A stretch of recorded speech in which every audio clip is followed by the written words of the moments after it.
This is, it's reckless. Well, this is a, sort of cheap talk to get around the fundamental problem, which is the bipartisan commission chaired by Jimmy Carter and James Baker said back in 2009 that mail-in voting is fraught with the risk of fraud and coercion. But since then, there have been until a lot this of investigations that haven't proved it. Let me talk. Yeah, please.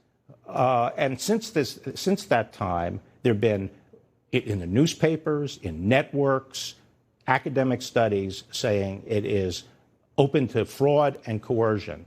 The only time the narrative changed is after this administration came in.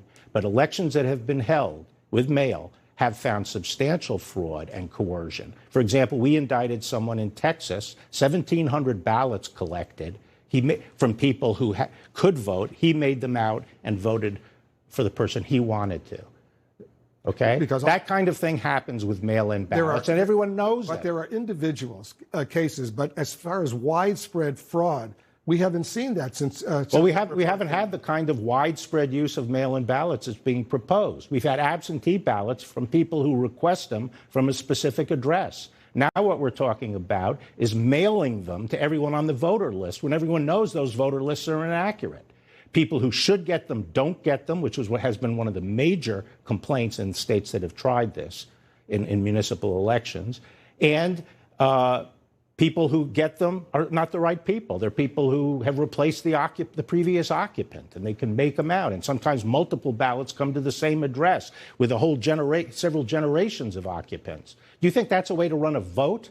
Well, the only thing I'm saying is that so far we haven't seen widespread fraud. But so far we haven't tried it. Well, and the point is that a lot of us. There are several states that only have mail-in voting, including a Republican state. Well, this is playing with fire. This is playing with fire. We're a very closely divided country here.